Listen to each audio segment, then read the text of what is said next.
Your story is very interesting because you come from the belly of the beast. Realize that everything that I was told is a lie. I'm not the good guy in the story. Today's guest is Ronnie Barkan, an anti-Zionist Israeli dissident. He's currently facing trial with 8 other activists for smashing up Elbit headquarters in Bristol. I didn't define myself as a Zionist, but as long as I didn't oppose it, I was part of it. No one to talk, didn't even know terms like conscientious objection. Israeli society is a totally brainwashed society. There is not an iota of democracy, totally fascist, other than the handful of dissidents. The younger generations are actually more fascist than the older generations. Talk about occupation. Which occupation? That of 67 or that of 48? Zionism, the cult. Anyone who has come out of Zionism, that involves psychological process. BDS campaign, pressure has to be applied from the outside in order to change the situation inside. There's a whole system of oppression and subjugation and terror that has to be abolished. There's no other way. Indoctrination, militarization in Israeli society begins at a very young age. You got to cut your own umbilical cord. Hello and welcome to episode 90 of the Palestine Pod, the weekly podcast where we break down the latest headlines dealing with Palestine from all over the world and bring you stories, commentary, and interviews with the aim of supporting the Palestinian struggle for decolonization, justice, and equal rights. I'm one of your hosts, Lara. You might know me from Instagram as @GazanGirl, and I'm joined by my co-host, Mikey B. What's up, y'all? Mikey B on TikTok, Michael Schertzer on Instagram, and you can call me Mikey Intifada if you banned bread from Palestinian prisons, but you're built like dough. Come on, that's good. Did you just come up with that? Yes. That's really good. Hey, Thank you so much. I'm a writer. Before we get into today's episode, please like, comment, and subscribe if you hang out with us on YouTube. If you're listening on a podcast app, subscribe and leave a review. As always, you can find our full episodes and sources on PalestinePod.com. And if you want to get involved in the conversation, reach out to us at PalestinePod@gmail.com and give us a follow on Instagram @ThePalestinePod. Find us also on Patreon, where you get early access to the Palestine Pod episodes, an additional podcast per week called the Patreon Pod. It's a little more laid back. We talk politics, Palestine, pop culture, and get a little more personal.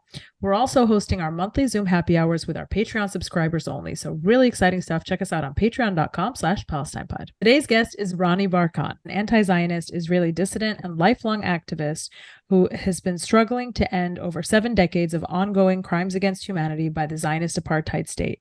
He's currently facing trial with 8 other activists for smashing up Elbit headquarters in Bristol. Ronnie, welcome to the Palestine Pod. Hi, thank you for having me. Where do we even start with you? There are so many interesting things. You've been involved in so many amazing actions over the years. Your story is very interesting because you come from the belly of the beast, grew up in the apartheid state, and yet you became a fierce advocate against Zionism and against Israeli crimes against humanity and oppression of Palestinians. Maybe let's start at the beginning. You've spoken about how the indoctrination and the militarization in Israeli society begins at a very young age. It's essentially with children. So can you start from there and tell us what it was like growing up from a very young age in this society? I grew up in a family that is not too political, not too politically aware, but not too political in general. So my parents, to this day, don't really understand the concept of why would someone go to demonstrate. At the same time, I did have the opportunity to develop my own views without too much restrictions. But Israeli society is a totally brainwashed society. We can also say that it is totally fascist, supremacist, and more. Zionism, I regard it either as a cult or as a form of mental disorder.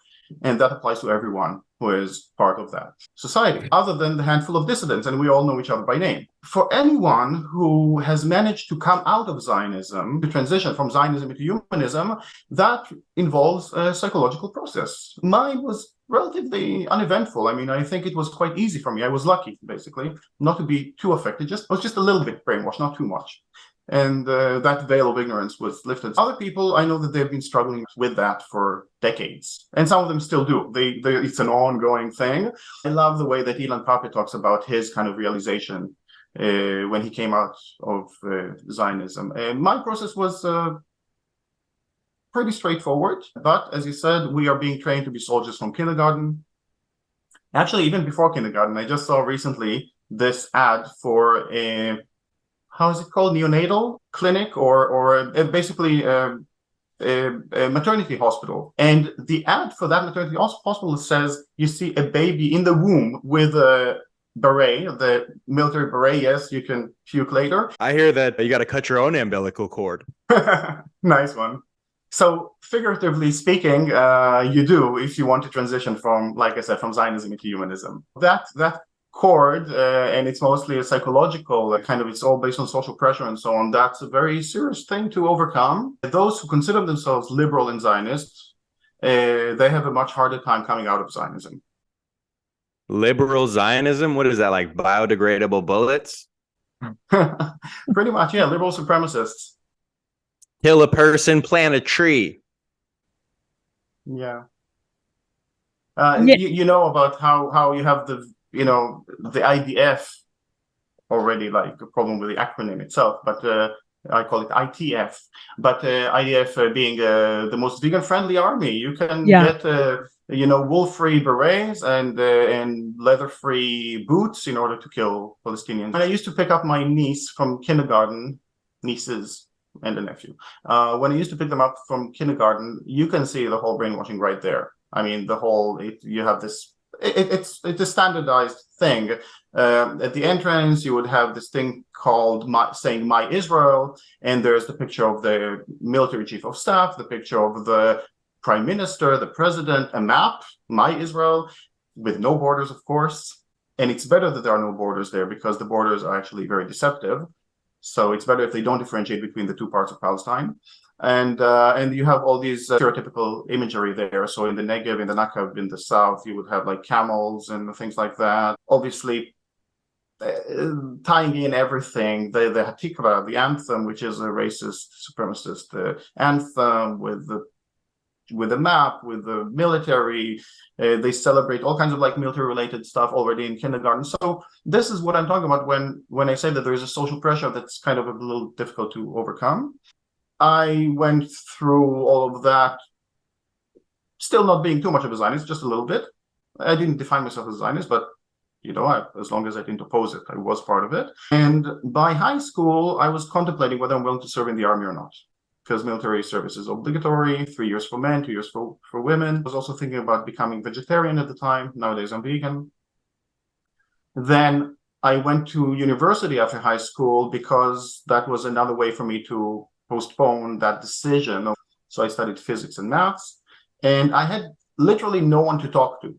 There was no one that I didn't even know terms like conscientious objection. I never heard it anywhere. I did try to interact with a few groups that were supposedly on my side. No one wanted to help, and eventually I did find myself getting drafted into the army because I couldn't convince myself not to get drafted because of that social pressure. Because we're being told that, if you don't serve in the army, you're some sort of a parasite or a traitor. So 2 months into the army, I didn't do anything, by the way. Luckily, all I did was sit in a library and read about missiles because they wanted me as someone who studied physics. They wanted me to be responsible for some anti-tank missile project. So luckily, all I did was read about missiles for 2 months. And then I had this eureka moment, this realization, which was it's time to leave the army.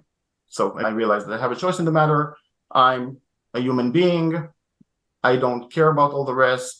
I'm no longer an Israeli. I'm a human being, and that's more than enough. And if there is anything that I can be a traitor of, is a traitor of humanity. So, I side with universal values, and from that moment on, I stopped being an Israeli, and the rest is very simple because the situation is so simple. But I don't consider myself an Israeli. Sure. By law, I'm defined by the Zionist state, by the apartheid state, I'm defined as a privileged Israeli Jew by law, because I have an Israeli citizenship, but among the privileged group, there is no such thing as an Israeli nationality. The privileged group have Jewish as their nationality. And all the others who don't have Jewish as the nationality, they're the underprivileged. And this is how the entire state was founded, on that very specific distinction. So even though I don't consider myself as an Israeli or Jewish, this is my legal status. You don't consider yourself Jewish? No, I'm a human being. I don't care about the rest. Okay. But what I do have an issue with is any and all conflation between criminal supremacist Zionism and Judaism, which is a religion. So I'm here to defend Judaism for the sake of not conflating it with Zionism. So this is my knowledge of Judaism is because of that, because I have to challenge this false conflation between the two things.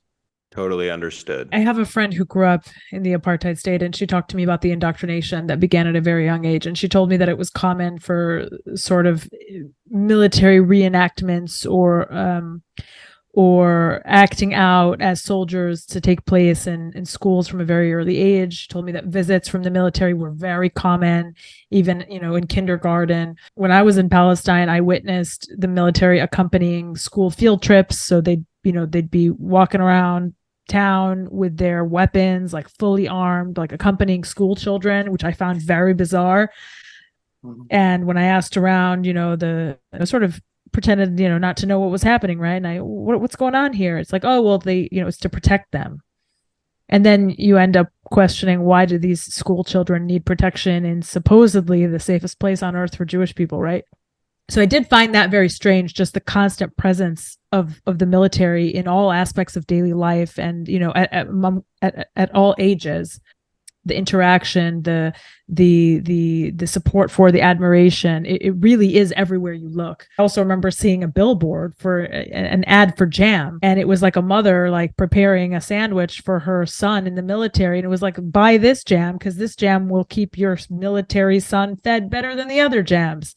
It's everywhere. His gun won't jam. There is a whole exhibition that we had in the past about how the military infiltrates everyday life. I used to be part of a group called New Profile, which is about civilizing Israeli society, transforming it from the society of soldiers to a society of civilians. So we used to have this exhibition, including such ads. You will find it everywhere. In Israel, they sell everything on TV, etc. All the ads would be either selling things with sex or with the military, or both. But you see, for example, just like the jam story, there's cottage cheese, which they used to demonstrate about like 12 years ago, where the so-called struggle for social justice span out of this, because the staple food, like this cottage cheese, the prices rose, and it was about that. So this is regarded as something very Israeli. And you see in the ad two soldiers sitting at home over the weekend, because over the week they are in their respective military units, and they are in opposing military units, but they sit at home with a uniform and sharing this cottage cheese. So this is the home. Kind of cottage is literally like the home. That's how they sell it. It's very bizarre. It's very bizarre, and it shouldn't be normalized at all. And I think it's important to tell those stories because it's mundane in Israeli society, but outsiders don't often know what's happening internally. I think most Americans don't realize the extent of militarization. And so I think it's really important to share these anecdotes. The United States is a heavily militarized society, so they're not super concerned when they see another hyper-militarized society, especially if they're constantly being told how friendly we are. But are we selling jam with soldiers? Like, I don't know if... Oh, yeah, dude. I have a friend who literally writes ads for a company called Black Rifle Coffee. Okay. You know what I mean? Like, I might have to bleep that out because no free promo, but yeah, true.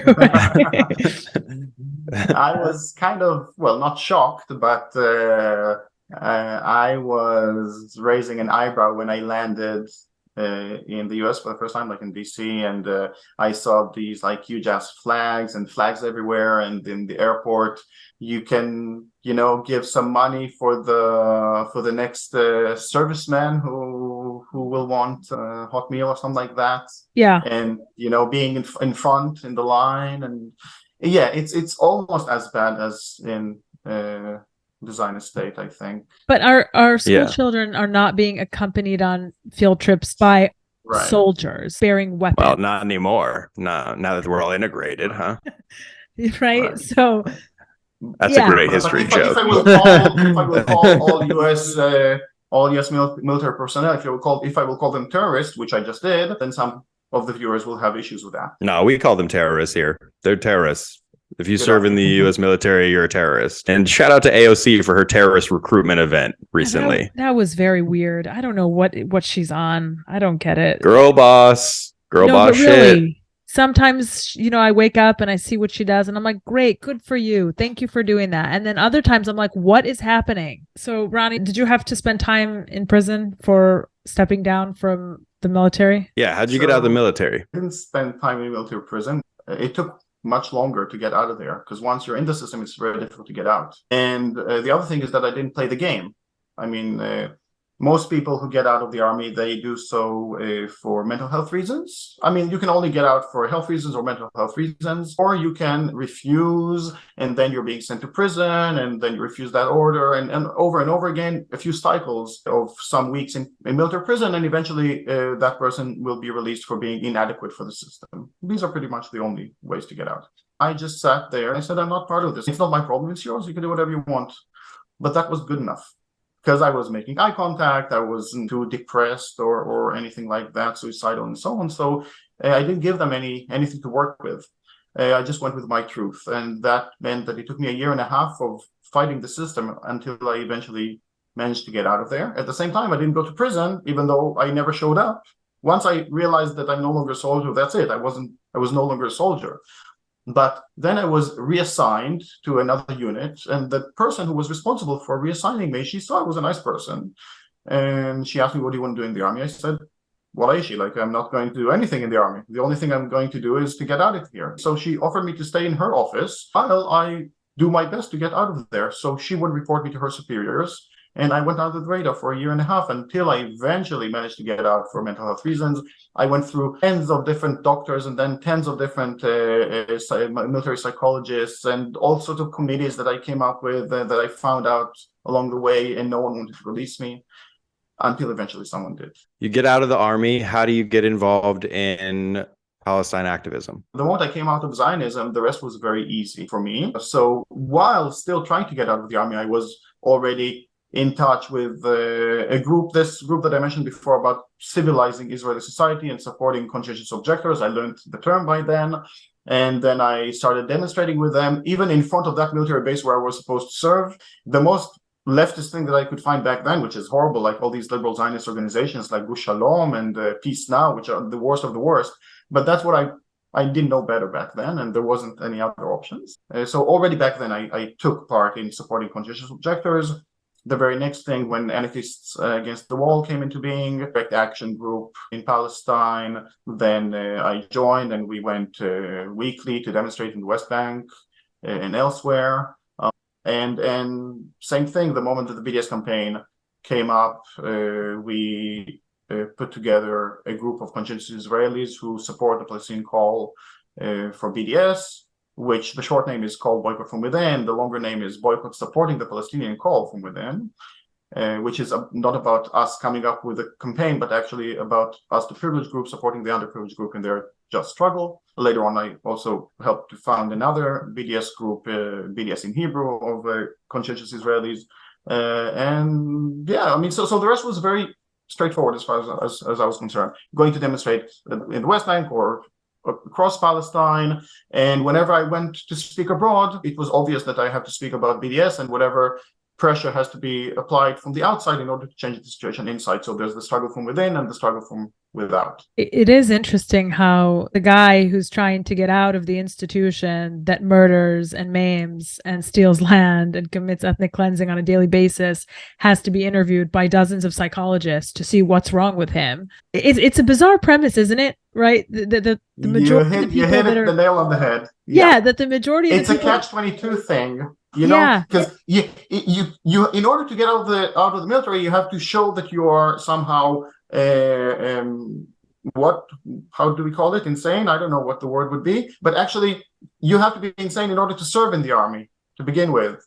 The only sane people are the ones who are insisting not to be part of that system. So yeah, it's a difficult it's a trip because it shows you what the society values, right? The presumption, the underlying assumption is that the society values the military. The military is good.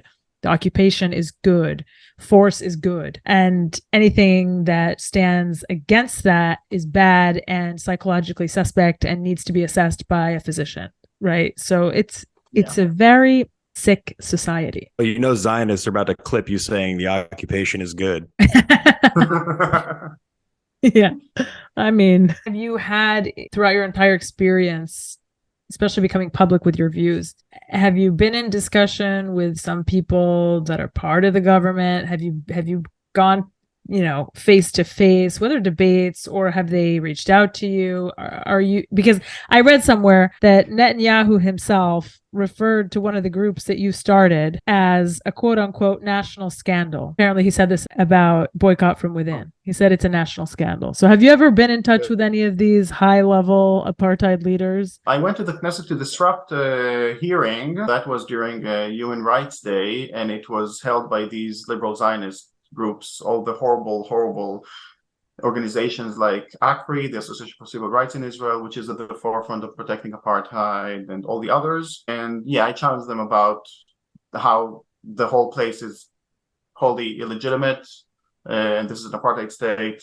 There's not any iota of democracy, and the main threat to Palestinian rights are actually those so-called self-proclaimed liberals, peace-loving, those who are Zionists who are supposedly concerned about human rights. And there were also some Palestinian members of Knesset in that hearing that I disrupted, which are just as bad. At best, they are fig leaves for apartheid. That was my interaction with the Israeli authorities. I mentioned that there is not an iota of democracy, and Israel was built as an apartheid state. It is a race state that practices the crime of apartheid since its very foundation, since its very first day. As you know, as the audience knows, there was the ethnic cleansing of Palestine, which was the very foundational element of the Zionist state. Actually, it started even before the official foundation of the state. We just marked 10th of March was 75 years to Plan Dalet, which was the official plan to ethnically cleanse the land. And they started ethnically cleansing even before that. By the time that the Zionist state was founded, already 1/3 of the population was already ethnically cleansed. And 1/3 of those who were eventually expelled. The next thing that they had to do is to make sure that those who have been expelled will never be allowed to come back. And those who remain, because they didn't manage to expel everyone, will never ever be allowed equal standing. That's how it was founded. From the very beginning, it was all about racial supremacy and racial privileges for one group at the expense of all the others, especially if they are the indigenous people. And this is for that very purpose they needed the parliament, and this is the role of the parliament, basically, to enforce that and to legislate these laws. However, unlike apartheid South Africa, they built a much more sophisticated form of apartheid, which, the case of apartheid South Africa, which started also in 1948, was quite literally a case of black and white, whereas the Zionist form of apartheid has a two-tiered system where there is apartheid throughout the land, but there is also this kind of veneer of normality, and people fall for that trap over and over again. So if I wanted to democratize the place, if I wanted to, say, establish a political party that seeks democracy in Palestine, I would be barred from even running for elections. By law, basic law, the Knesset, Article 7a, says that if a political party or an individual running for the parliament negates Israel as a quote-unquote Jewish and democratic state, which is a euphemism for Zionism and apartheid. If they negate Israel as a Jewish and democratic state, they cannot even run for elections. And the UN report on apartheid by Tilly and Falk use that, kind of refer to that, and they say that this is akin to allowing slaves to vote, but not in order to abolish slavery. So that brings us a little bit to what's happening right now, the weekly protests to shake up the state of affairs and to protest this judicial reform. Can you give us your thoughts about this? I mean, I know what they are, but I think I know what they are, but let's talk about it anyway. The Israeli Supreme Court, they're the ones whose job is to legitimize everything.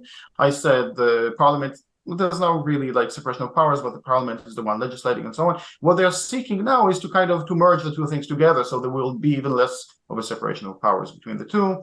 There's the Shin Bet, which is above the law. They do pretty much whatever they want, and they are so you understand that there's all these different aspects of the system that are all about maintaining ethnic racial supremacy. And I mentioned the Shin Bet, so let me give you an example. When they were challenged in court at some point about interviewing people like myself, and obviously they especially do this to Palestinians, but also I was called into Shin Bet talk a couple of times. Then basically when they were challenged in court, they said that they are monitoring anyone who is acting against the Jewish character of the state, even if they do it legally. This is what the security apparatus of the state says. And if you want to quote Golda Meir, the so-called feminist, so-called leftist, then when there was a discussion about mixed marriages, Jews marrying non-Jews in the land, then she compared it to the Holocaust. She said, one calamity has already hit us. Now, when we have our own state, we should do as much as we can to make sure that these numbers remain very low. This is why you can only have religious weddings in Israel, by the way.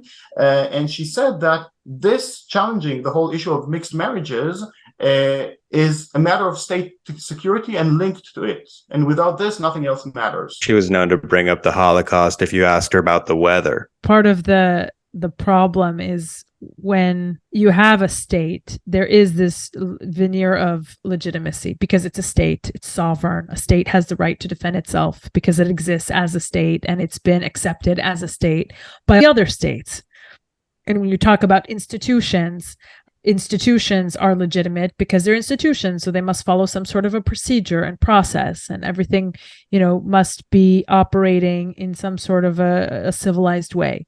These different pieces of the state of Israel don't operate like any other state because they are operating with a purpose, which is to maintain the Zionist nature of the state, which inherently it's a racist goal. And so then those different pieces, instead of occupying the function of, a legislative branch, executive branch, a judicial branch in the ways that we know of, we know them to be, they take on a very sinister nature. Because then you have the judiciary, for example, ruling on cases to take away Palestinian land, to steal land from Palestinians, and then to transfer it over to Israelis for the purpose of building more settlements. But it's done through process.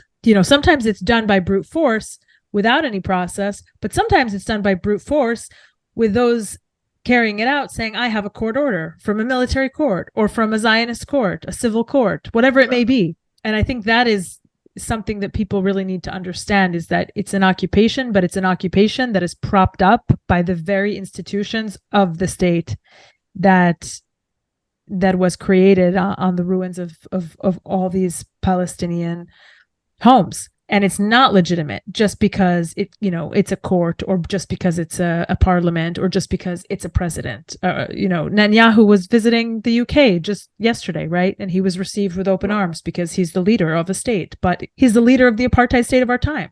He's also a war criminal and someone who's been charged with corruption and crimes against humanity. So when we talk about war criminal, I want to up the scale and say, no, we're talking about more than war crimes. We're talking about crimes against humanity. Apartheid and possibly genocide, these are among the most serious crimes.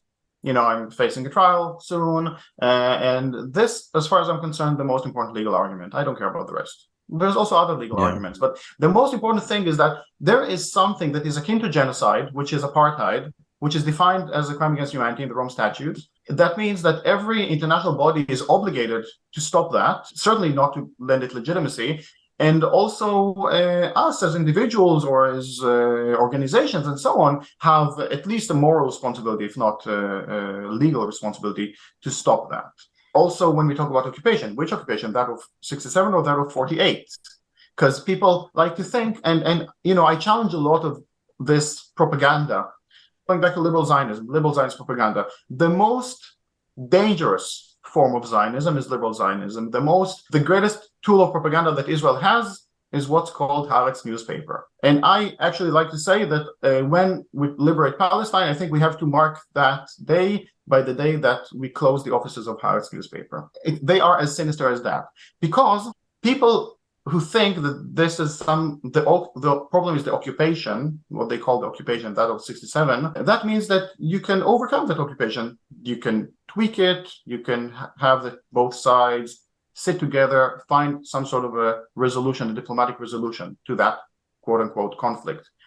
If we understand that the occupation is from 1948, and apartheid, and ethnic cleansing, and the Nakba, which is ongoing, and on, all these crimes are ongoing since 48 to this very day, then we understand that there is a whole system of oppression and subjugation and terror that has to be abolished. There's no other way. If you have slavery, you have to abolish slavery. It's as simple as that. You cannot tweak the system, you have to abolish it.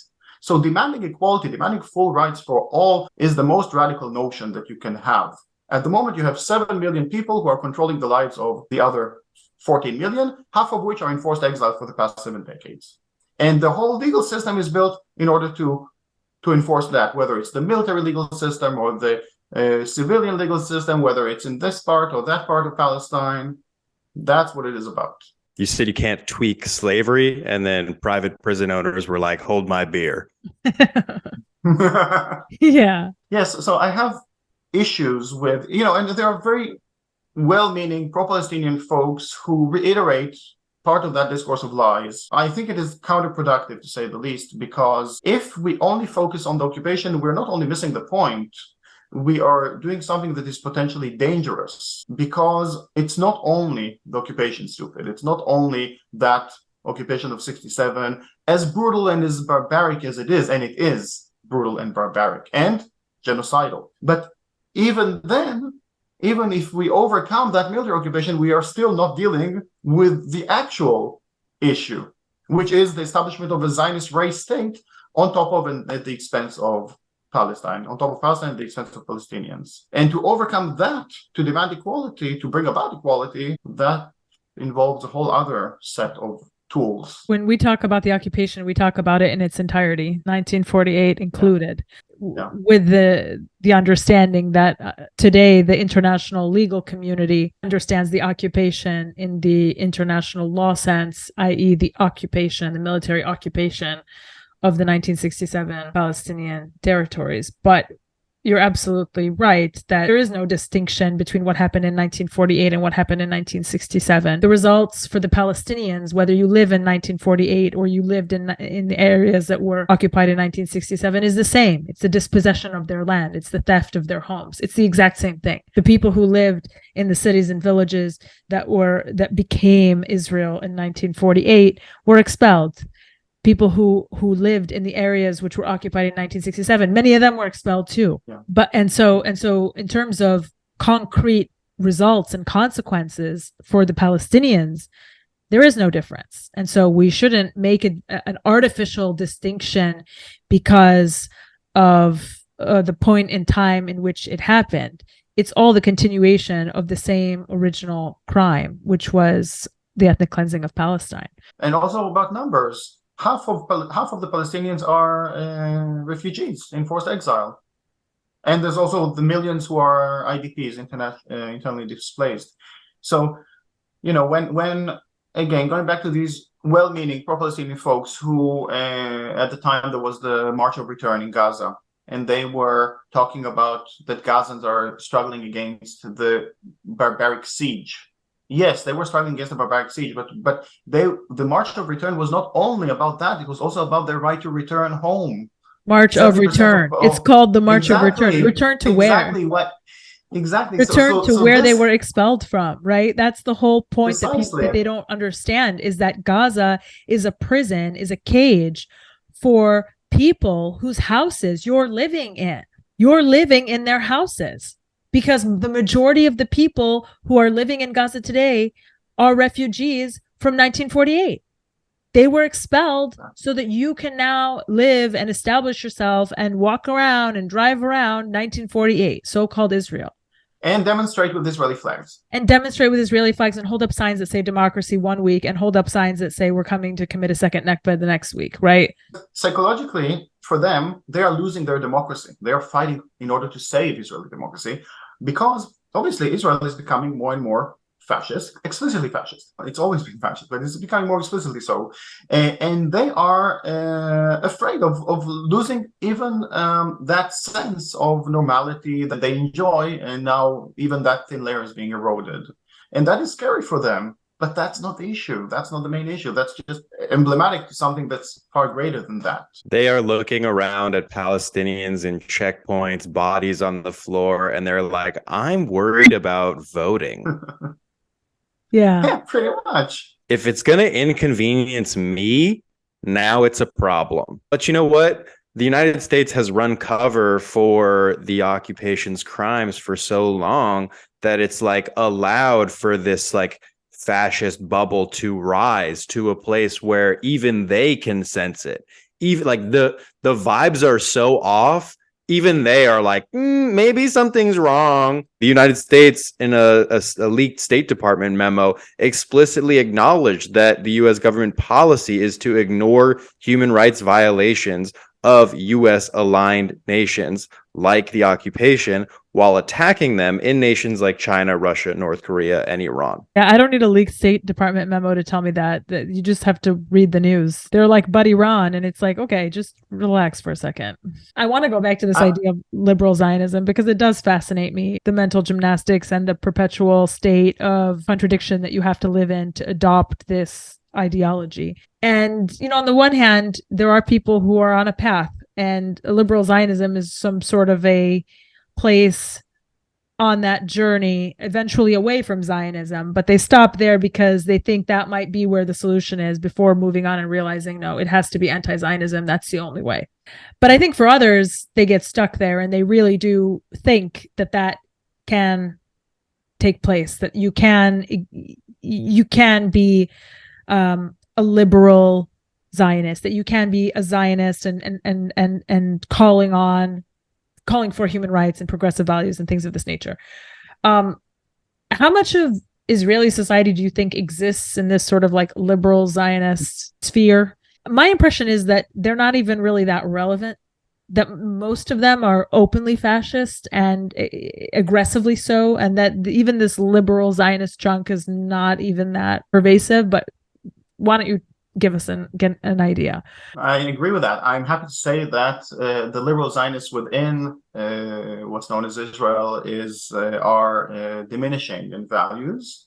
You see in the recent elections, and I never follow the elections, I couldn't care less about that, but since everyone is talking about it, in the recent elections, Meretz, which is the liberal Zionist party, didn't even pass the threshold.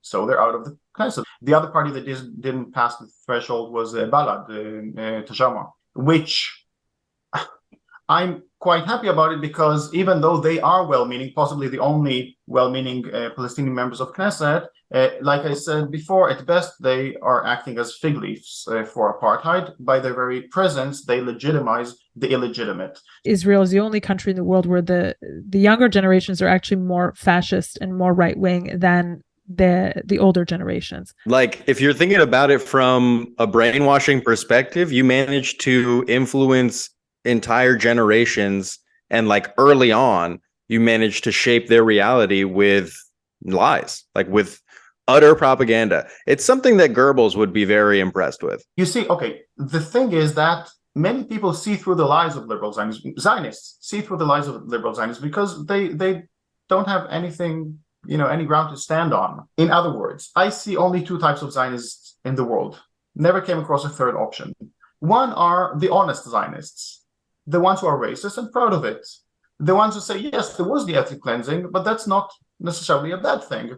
People like Benny Morris, who helped to uncover the crimes of the Nakba, but at the same time, he says, literally, that the greatest problem is that Ben-Gurion hasn't finished the job, that he hasn't expelled all Palestinians from Palestine, because then, once they be all outside of Palestine, then problem solved.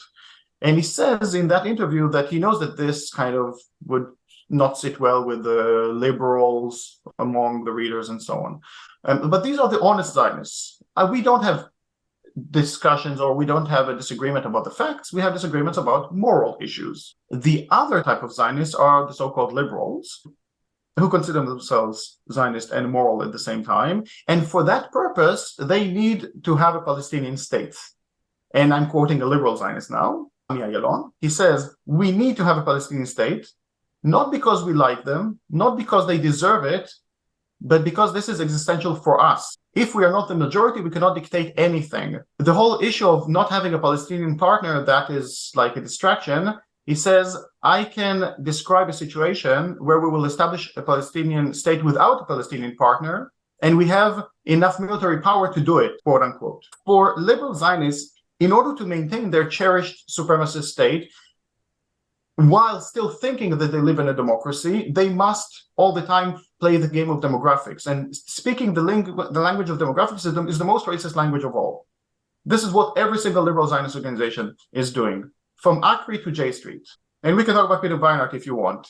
He is still on his way to becoming a humanist. Far from it, but he's on his way. You said that liberal Zionism is kind of a transition For I people think that for actually some people, I I see it think as a block. for some people, it is, it's like a pit stop. They stop there. They're like, oh, this looks good. And then they, carry on. But I think for other people, they get stuck there. Yeah, I think that this acts as a block basically because this offers something. I said before, I'll say it again, transitioning from Zionism into humanism. When you understand the situation, it's crystal clear. You have to choose which side you're on. Liberal Zionism offers something in between that is kind of a feel-good situation where you don't really have to take the next step. And the way I see it, between the two things, between Zionism and humanism, there's a big black void. And you have to take a leap of faith in order to switch from one side to the other. And liberal Zionism kind of keeps you from doing that. It's kind of, and the other problem is that those who overcome these lies of liberal Zionism, the ground is taken from under their feet. I mean, psychologically, it's a very difficult situation to be in, to realize that everything that I was told is a lie, that I'm not the good guy in the story, like every single thing, all these myths and all these stories that we're being told since childhood, they're all lies. That's a very scary thing to deal with. Those folks are like, can we save Zionism? And there's no way to save it. You cannot save Zionism. You have to let it go. Exactly. I compare Zionism to the KKK. Okay? Zionism to Judaism is like the KKK to Christianity. It's like ISIS to Islam. Okay, hey, we said that and they deleted our video. We said that about the ISIS thing. Yeah, but you say it again and we'll clip it for the promo. You were speaking about demographics as well, right? The only way that they exist is through artificial demographics, and nothing is more apparent than this story that came out where it says the occupation soars to 4th in global happiness. Who wasn't polled? Palestinians, right? Like, exactly. This is an artificial poll where even the people who are inside of the occupation are like, damn, this is suspect. Not only that those under military occupation are not being polled, also those who are second-class citizens, those who are not among the privileged group, 20% of the population, who are Palestinian, 48ers, we call them, Palestinians, citizens of the state of Israel. So they were never a majority. The fact that they cleansed the land doesn't mean that they became a majority. It's like they're only a majority in their limited bubble. Because Zionism is inherently racist supremacist. Post-apartheid South Africa, people didn't all of a sudden become anti-apartheid. Post-Nazism, Germans didn't all of a sudden come out of Nazism, but it was no longer legitimate. The same will also happen in Palestine. Zionism, or what Zionism represents, will no longer be legitimate. Yeah, so let's get out of the occupation and start talking about Germany. Actually, you went on trial in Germany and were acquitted. Can you tell us about that? I was living in Germany for about 3 years. I also realized that Germany is the most Zionist place on earth. So I went there to be basically a thorn in the ass of Zionism. During my time there, we held all sorts of actions, disrupting different Israeli representatives on so-called Israel Day and so on. And one of these actions were basically when an Israeli member of Knesset, she was part of Yair Lapid's party, and she came to speak at the Humboldt University in Berlin. And then there were 3 of us, 2 Israeli dissidents and 1 Palestinian from Gaza in the audience. And I stood up with holding the UN report on apartheid in my hand. And I was telling her that she is not a legitimate representative, that she's a representative of a criminal apartheid state, and on and on. Eventually, when I left the room, I handed her the report. I told her in Hebrew to read it. Then Stavit, my co-defendant in Germany and also my co-defendant here in the UK, she stood up and she told her in Hebrew that member of Knesset, that she has the blood of the children of Gaza on her hands, and she was escorted out. And finally, at the end of the talk, Majid from Gaza, he asked a question and left. For that, we were taken to court. Eventually, we were acquitted, and that's pretty much it. But there was real pressure on the German government and on the Berlin mayor to take us to court. Actually, the Berlin mayor was told that he will be placed on the list of the top 10 anti-Semites in the world because he is allowing these activities in his city, and they were referring both to our action and some demonstration that took place there. So there was a lot of pressure on them to take us to court. Can you talk about the relationship between Zionism, the state of Germany, and the occupation, and how basically the German government is actively enforcing the occupation's policies and one of the most, as you said, one of the most Zionist forces in Europe. In Germany is a special case because you have Zionism across the board. They passed a motion in the Bundestag, in the German parliament, which equates BDS with anti-Semitism. A wall-to-wall support for BDS equals anti-Semitism. This is the situation in Germany. You have journalists who, in their work contract, they are not allowed to criticize Israel, for example. That's the situation. And obviously, people are being targeted very easily on the false, under the false accusations of anti-Semitism and so on. I have issues with German society today, not only because of its horrid past, but because of its horrid present. It seems like Germans are afraid to think for themselves. They are afraid of their own shadow. So obviously, I just told you about how it is in the German political arena, but also among German society, there is pretty much the same thing. You are allowed to be critical to a certain degree, but it's all within sort of like, it's a very limited way in which you are allowed to criticize or to rebel. Even when you rebel, you have to do it within the system. They say in Germany, they say that even on the way to the revolution, Germans will buy a train ticket when they head to the revolution. Well, nice of them to buy tickets. Usually they're just forcing us on trains. But I saw, speaking of that, actually, I saw that in a Mondoweiss article, in an off-record comment to journalist, Israeli Berlin embassy spokeswoman Adi Farjan said that Israel had an interest to maintain German guilt feelings because without them, Israel would be just another country as far as they're concerned. Yeah, okay, I'm happy you mentioned it. Okay, in Germany, definitely they instill fear. And I said that Germans are afraid to think for themselves. They're afraid of their own shadow. But even in general, I think that, fear is a debilitating factor. It kind of suppresses you from actually taking action, while the opposite to that is actually taking responsibility, which is actually encouraging us to take action.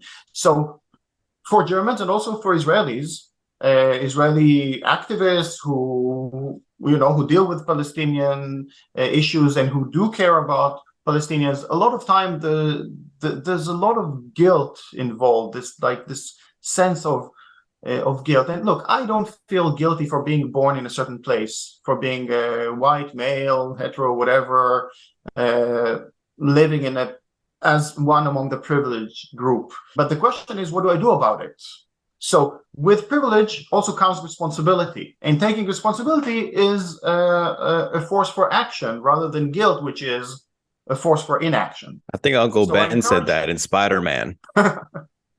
So I think that also for Germans, it is both instilled in them, that guilt and fear, and also it is an easier way for them, because I don't think the German society has actually dealt with its horrible past. It is much easier for them to blindly support another race state, which is based on the differentiation between Übermenschen and Untermenschen, in order not to deal with their inherent racism and supremacy. And in Germany, there is something that is above any law, which is called the Staatsräson, the reasoning of the state, which says that the role of post-Nazi Germany is to protect the existence of the state of Israel, no matter what. And this is something that's above any law. Thank you so much for saying that. That's a topic that a number of people have a tough time grappling with. But you were able to see that you had privilege, use it, and feel the responsibility that brought you to joining Palestine Action, where you ended up smashing up an Elbit weapons factory. So first of all, I am facing trial in 3 weeks or so. 9 of us are heading to the Bristol Crown Court on the 17th of April. Everyone's invited. It'll be most probably a very interesting trial. It is a jury trial. I think that there is a necessity here to take action. Understanding those crimes against humanity that are being perpetrated, understanding that we have a responsibility here, understanding that people's lives are at risk every moment because of that. And I know personally people who were bombed, some survived, some didn't, by Elbit drones, killer drones.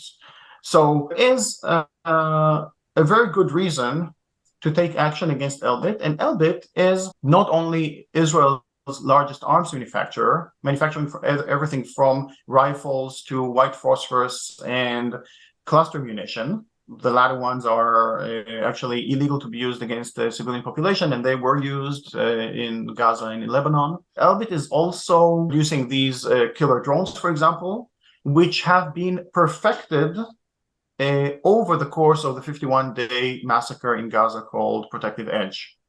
They have introduced what they called a premature drone, which was not yet market ready, and they made it marketable over the course of that so-called war over the bodies of Palestinians. Elbit staff was on the ground taking every flight, basically making every takeoff and every landing of these Hermes 900 drones, while the Israeli Air Force was dropping the missiles. So Elbit is responsible for, at the very least, war crimes and crimes against humanity. And that means that the UK government has a lot of responsibility to stop them. No, man, I just want to say thank you so much for like all the work that you've done, everything you've done to disrupt and bring about, the facts of the ground.